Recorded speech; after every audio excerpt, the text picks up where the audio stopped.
Pagi itu, udara Jakarta masih berembun saat aku berdiri di depan gedung tinggi berlapis kaca, terpana menatap tulisan emas di atas pintu, Hotel Grand Meridian Palace. Ini hari pertamaku bekerja sebagai room attendant, pekerjaan yang kuterima setelah berminggu-minggu mencari keberuntungan di kota besar. Seragamku masih kaku, sepatu baru yang kupakai terasa sempit, dan tangan gemetar menggenggam daftar tugas dari bagian house keeping. Lobi hotel tampak megah, langit-langit tinggi dengan lampu kristal menggantung indah. Aroma bunga segar bercampur wangi parfum tamu membuat suasana terasa mahal dan dingin. Aku melangkah perlahan menuju area staf, memperhatikan karyawan lain yang tampak sudah terbiasa dengan ritme cepat hotel ini. "Selamat datang, Sinta." Seorang perempuan paruh baya tersenyum padaku, "Bu Ratna, supervisor house keeping. Kamu ikut shift pagi ya, nanti bantu bersihkan kamar lantai 7. Aku mengangguk cepat, mencoba menahan gugup. Di ruang briefing, beberapa pegawai perempuan lainnya menatapku ramah, tapi di antara mereka ada satu yang tampak agak tegang. Namanya Rina. Saat jadwal tugas dibagikan, ia berbisik pelan di telingaku. "Kalau dapat kamar nomor 17, mending minta tukar, ya." Aku menoleh heran. "Kenapa emang?" Rina hanya menatapku sejenak, lalu tersenyum tipis. "Gak apa-apa. Cuma, kamar itu beda." Aku tertawa kecil, menganggapnya hanya lelucon khas pekerja lama untuk menakuti karyawan baru. Tapi nada suaranya terlalu serius untuk sekadar bercanda. Siang itu, aku ikut tim house keeping menyusuri lorong panjang di lantai 7. Karpetnya tebal dan harum, tapi anehnya, suasananya berbeda dengan lantai lain, lebih sunyi, seolah suara langkah kaki kami teredam oleh udara yang berat. Di ujung lorong, kulihat pintu dengan angka 17. Pintu itu tampak sedikit lebih tua dibanding kamar lain, gagangnya berdebu, dan ada aroma lembab samar di sekitarnya. Aku sempat menatap lama sebelum berlalu, tanpa tahu bahwa suatu hari nanti, kamar itu akan mengubah hidupku selamanya. Di hari pertamaku itu, aku masih berpikir semua kamar sama saja, hanya tempat menginap para tamu kaya yang tak akan kuingat wajahnya. Tapi malam berikutnya, ketika daftar tugas berikutnya keluar dan namaku tertulis di samping room 17, aku mulai merasakan sesuatu yang menekan dada, perasaan tak nyaman yang tak bisa kujelaskan. Pagi itu, suasana ruang staf terasa biasa saja, suara obrolan ringan, aroma kopi instan, dan denting trolei house keeping yang siap didorong ke tiap kamar. Aku merasa lebih tenang dari hari sebelumnya, sampai Bu Ratna datang membawa lembar jadwal baru. "Ini pembagian tugas hari ini," katanya sambil meletakkan berkas di meja. Satu per satu nama dipanggil. Ketika sampai pada giliranku, ia berkata santai, "Sinta, kamu bersihkan kamar nomor 17. Tamu check out pagi tadi." Waktu seolah berhenti sejenak. Suara trolei di lorong tiba-tiba terdengar jauh. Aku menatap kertas itu, memastikan aku tidak salah dengar. Kamar 17. Rina yang duduk di seberang langsung menatapku. Wajahnya pucat, matanya menatap seperti hendak memperingatkan. "Kamar itu udah lama kosong, baru seminggu ini dibuka lagi," bisiknya pelan setelah Bu Ratna pergi. "Kalau kamu takut, bilang aja minta tukar sama aku." Aku mencoba tersenyum. "Gak apa-apa, Rin. Aku kan cuma bersihin kamar, bukan nginep di sana." Rina tak menjawab. Ia hanya menggeleng pelan sambil merapikan alatnya, seolah tahu sesuatu yang tidak aku tahu. Koridor lantai 7 masih sama sunyinya seperti kemarin. Lampu-lampu gantung di langit-langit berkelap lembut, tapi suasananya terasa beku. Aku mendorong trolei pelan, roda-rodanya berdecit di atas karpet tebal. Kamar 15, 16, dan akhirnya 17. Pintu kayu berwarna coklat tua itu tampak sedikit berbeda, warnanya kusam, dan gagangnya dingin saat kusentuh. Aku menghela napas, lalu mengetuk pelan. "House keeping." Tak ada jawaban. Aku mengetuk sekali lagi, lalu memutar gagang perlahan.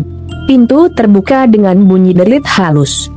Begitu masuk, hawa di dalam kamar terasa lebih dingin dari lorong luar. Tirai tertutup rapat, tapi cahaya matahari tipis menembus celahnya, membuat ruangan tampak suram. Di meja rias masih ada segelas air yang belum habis. Aku mulai bekerja, menyingkirkan spray, mengelap meja, dan mengganti handuk. Namun sejak awal, ada perasaan aneh, seolah ruangan itu menyimpan napas yang tidak mau pergi. Ketika aku menunduk untuk mengangkat bantal, tercium aroma aneh, samar seperti besi berkarat. Aku berdiri tegak, menatap sekeliling. Tak ada siapa-siapa. Tapi entah kenapa, bulu kuduku berdiri semua. Saat aku menatap cermin besar di dinding, aku merasa seolah ada seseorang berdiri di belakangku. Aku menoleh cepat.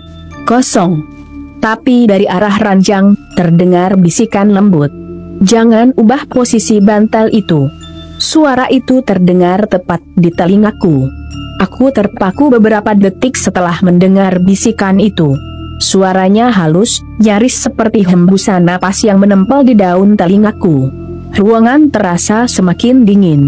Aku menelan ludah pelan, mencoba menenangkan diri. Mungkin cuma sugesti, pikirku. Aku terlalu capek. Kupaksakan untuk melanjutkan pekerjaan. Ku tarik spray lama dan menggantinya dengan yang baru. Tapi aroma logam itu semakin kuat. Bukan cuma seperti besi berkarat, tapi juga ada bau manis menusuk, seperti bunga melati yang dibiarkan terlalu lama di ruangan tertutup. Ketika aku berjongkok untuk menyapu bawah ranjang, ujung serbetku tersangkut sesuatu. Aku menariknya, dan keluar sehelai pita rambut berwarna merah muda yang sudah kusut. Entah kenapa, melihat benda itu membuat dadaku terasa berat, seperti menanggung kesedihan yang tidak ku mengerti asalnya. Aku berdiri dan mendekati cermin besar di dekat jendela. Permukaannya agak buram, mungkin karena jarang dibersihkan. Saat ku usap perlahan, untuk sesaat aku melihat bayangan hitam melintas cepat di belakangku. Aku berbalik spontan, tapi tak ada siapapun. Hanya tirai yang bergoyang pelan, padahal semua jendela tertutup rapat.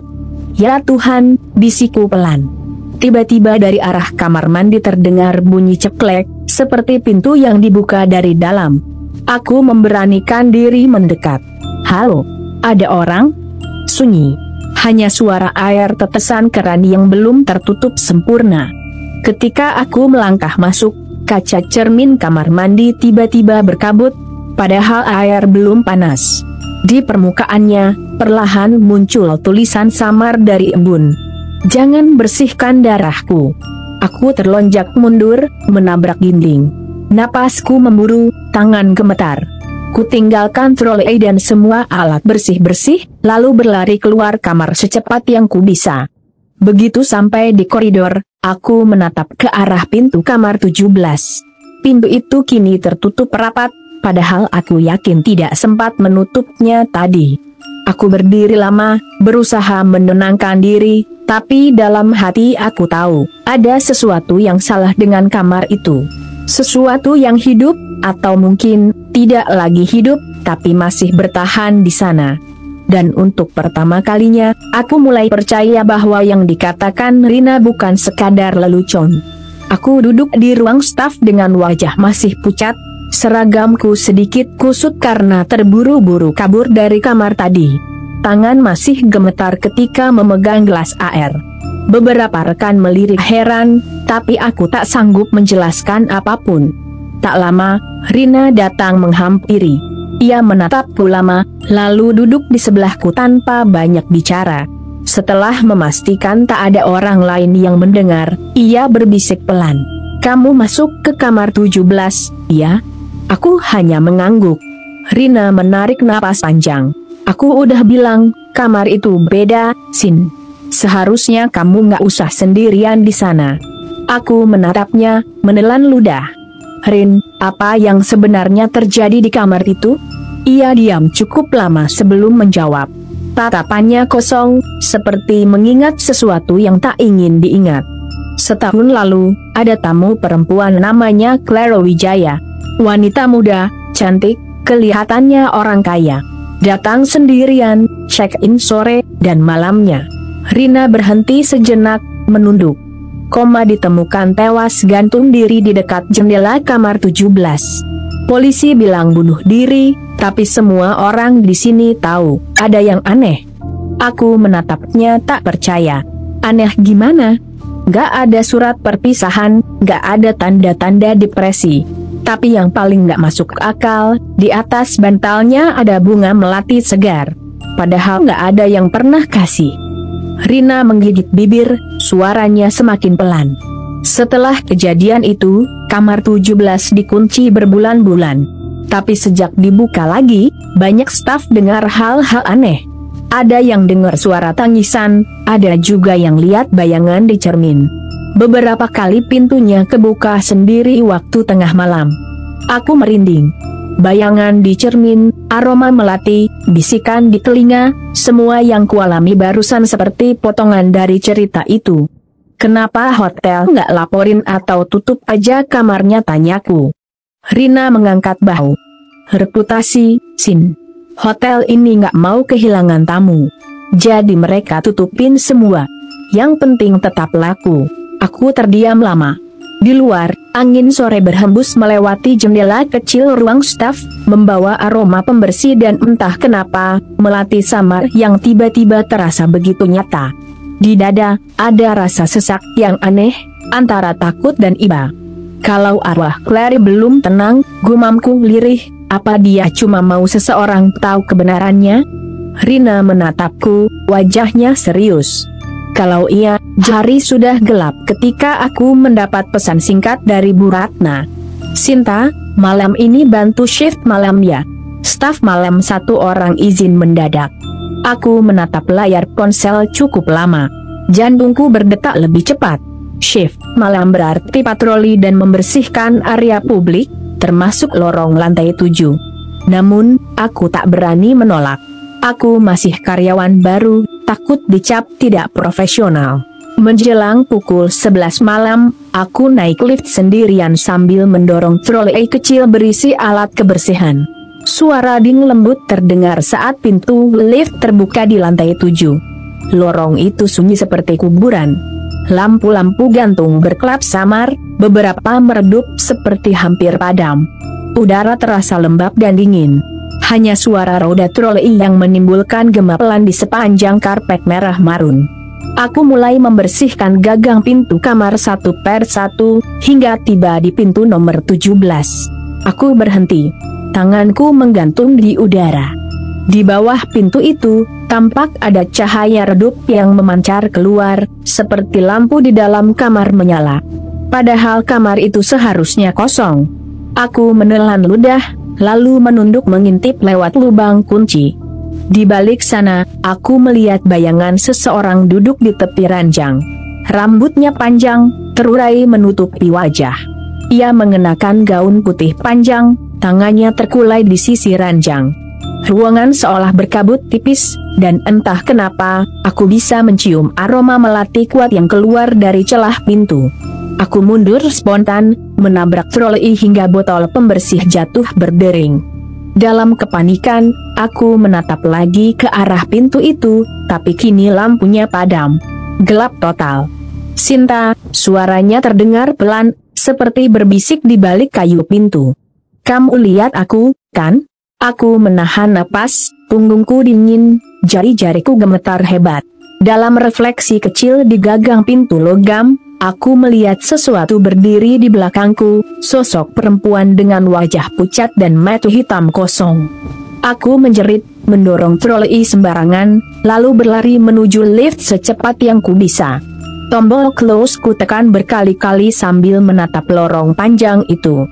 Dan di detik terakhir sebelum pintu lift menutup, aku melihatnya, Clara, berdiri di ujung lorong dengan kepala miring, seolah tersenyum samar ke arahku. Sejak malam itu, aku tak bisa tidur nyenyak. Setiap kali memejamkan mata, bayangan perempuan bergaun putih itu muncul, duduk di tepi ranjang kamar 17, rambutnya menutupi wajah, aroma melati memenuhi hidungku.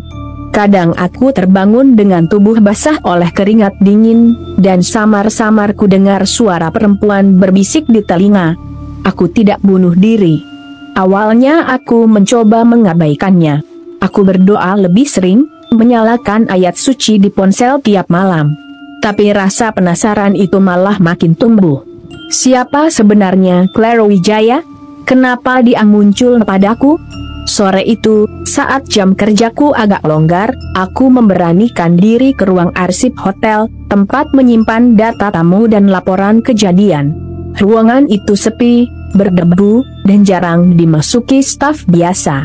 Aku mencari-cari di rak bertanda 2024, dan di antara tumpukan map, kutemukan satu berlabel Kasus Tamu 17 Clara Wijaya. Tanganku bergetar saat membuka map itu. Di dalamnya ada salinan laporan polisi, foto identitas, dan catatan singkat dari manajemen. Tertulis, tamu ditemukan meninggal pada pukul 1:47 dini hari. Posisi tergantung di dekat jendela. Ditemukan bunga melati segar di atas bantal. Tidak ada tanda kekerasan fisik lain. Disimpulkan bunuh diri.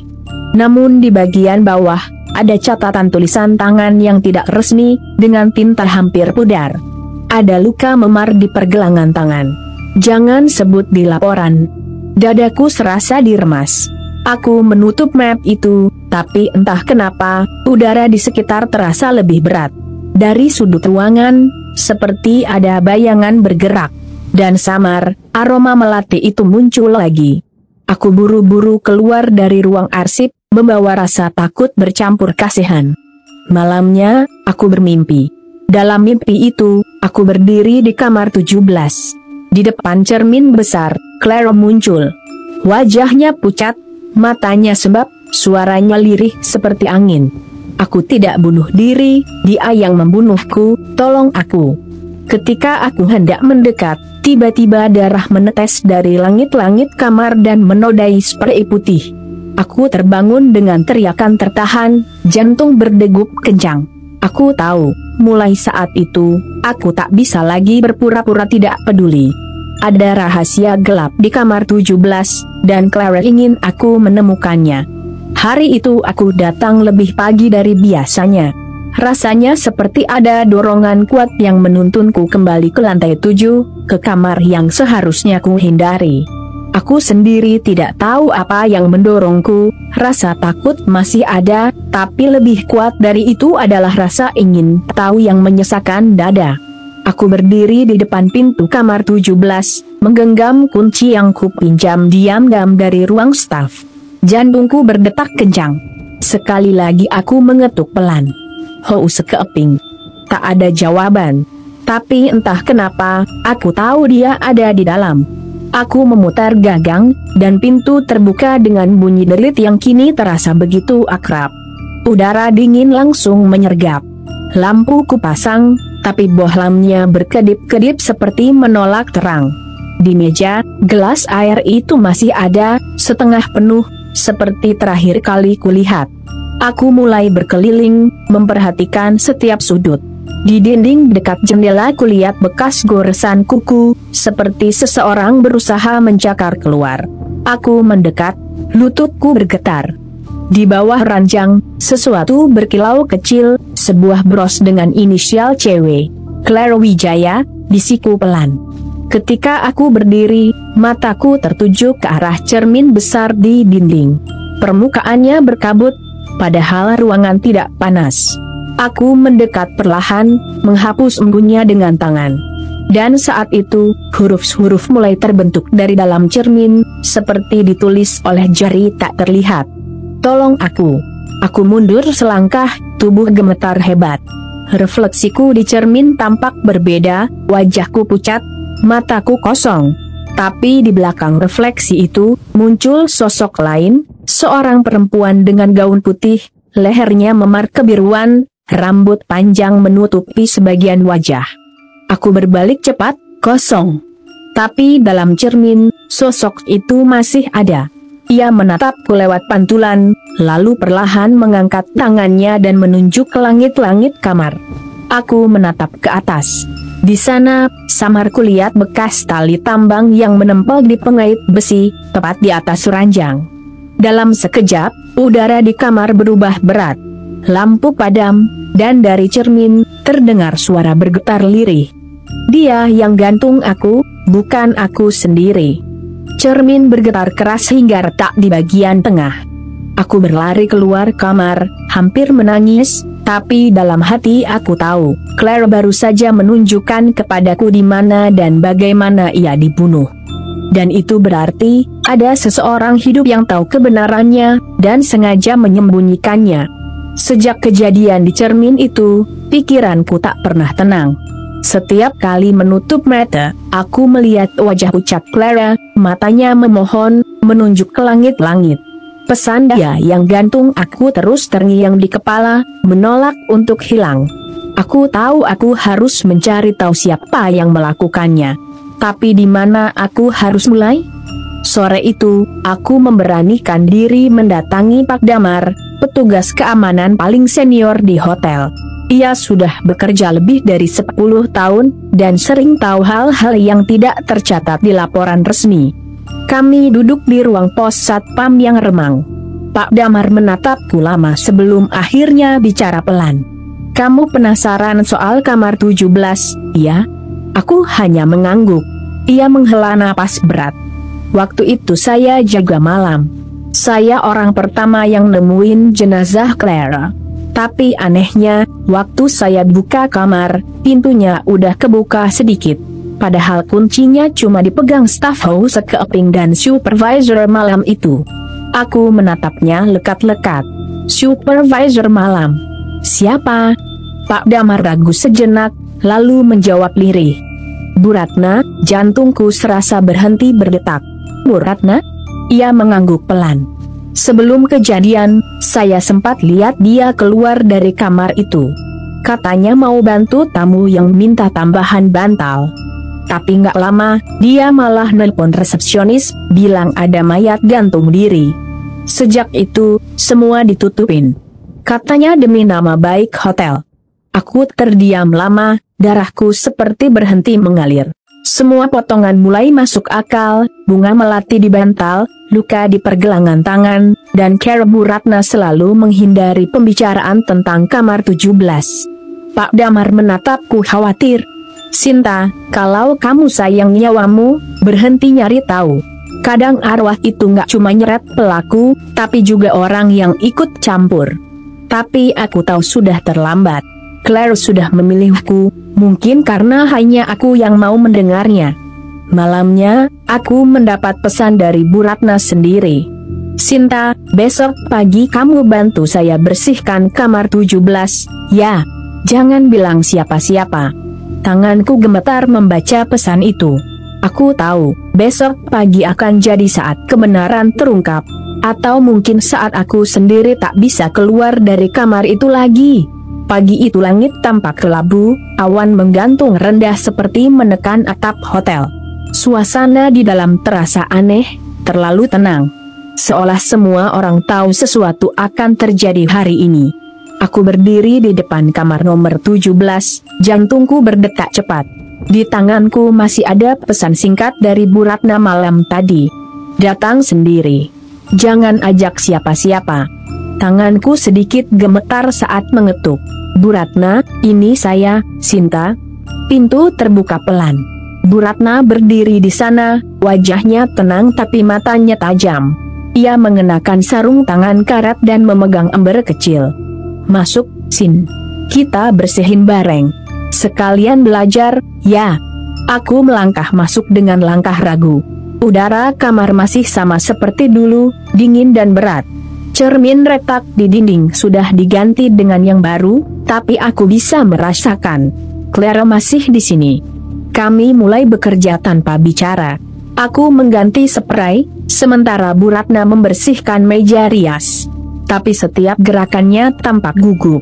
"Bu, aku memberanikan diri, Ibu kenal sama almarhumah Clara Wijaya, ya?" Tangannya berhenti. Ia menatapku dari balik bahu. Wajahnya berubah dingin. "Kenapa tanya itu?" Aku menelan ludah.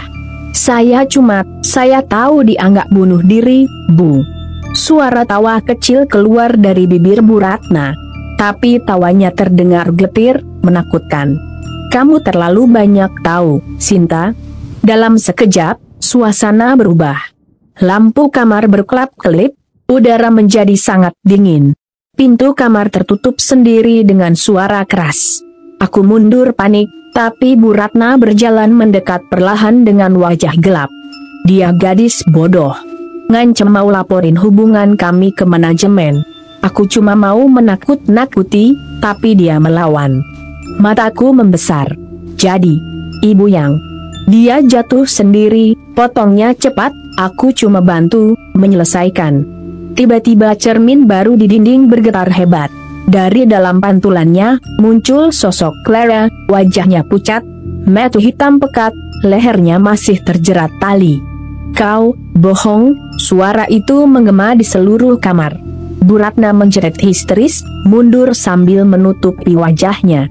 Cermin pecah berkeping-keping, dan dari serapihannya keluar hembusan udara dingin disertai aroma melati menyengat. Tirai terbuka sendiri, angin berhembus kencang. Tali gantungan di langit-langit berayun pelan, lalu melilit leher Bu Ratna. Aku berteriak, tapi tubuhku tak bisa bergerak. Dalam hitungan detik, semuanya berakhir.